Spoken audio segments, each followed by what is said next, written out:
سابقہ کم کو لفظ عقل سے پہلے لگانے سے نیا بامعنی لفظ بنتا ہے کم عقل۔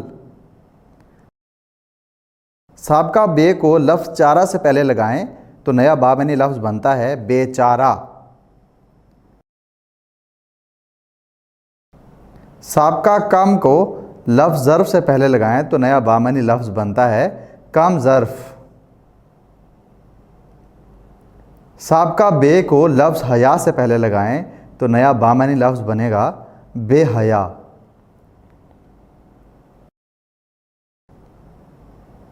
سابقہ کم کو لفظ بخت سے پہلے لگائیں تو نیا بامعنی لفظ بنے گا کم بخت۔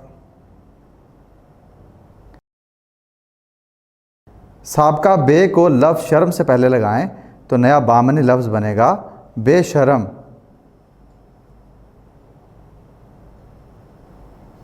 اسی طرح سے سابقہ کم کو لفظ زور سے پہلے لگائیں تو نیا بامعنی لفظ بنے گا کمزور۔ اب ہم سابقوں کو مثالوں کی مدد سے سیکھتے ہیں۔ مثال نمبر 1 میں ہمارے پاس بامعنی لفظ ہے صورت۔ اب لفظ صورت سے پہلے سابقہ بد لگائیں تو نیا بامعنی لفظ بن جائے گا بد صورت۔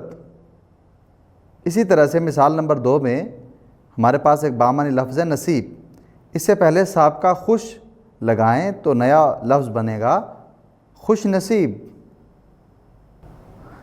اسی طرح سے یہ دیکھیں ہمارے پاس ایک سابقہ ہے بے اور لفظ ہے ادب، ان دونوں کو ملانے سے نیا لفظ بنے گا بے ادب۔ سابقہ نیک اور دل کو ملائیں تو نیا لفظ بنے گا نیک دل۔ سابقہ نا اور لائق کو ملائیں تو نیا لفظ بنے گا نالائق۔ سابقہ بد اور لفظ کردار کو ملائیں تو نیا لفظ بنے گا بد کردار۔ اسی طرح سے ہم کئی اور سابقوں کو دیکھتے ہیں۔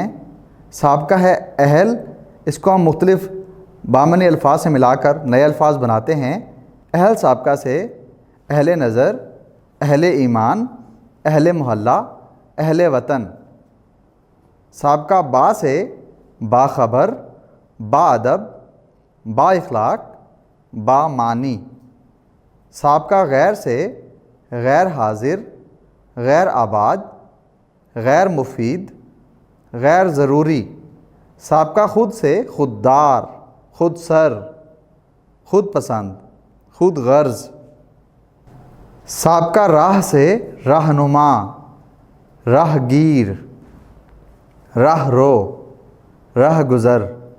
سابقہ پر سے پر رونق، پر نور، پر جوش، پر زور۔ سابقہ نا سے نالائق، ناواقف، ناپاک، ناجائز۔ سابقہ نیک سے نیک دل، نیک سیرت، نیک نیت، نیک چلن۔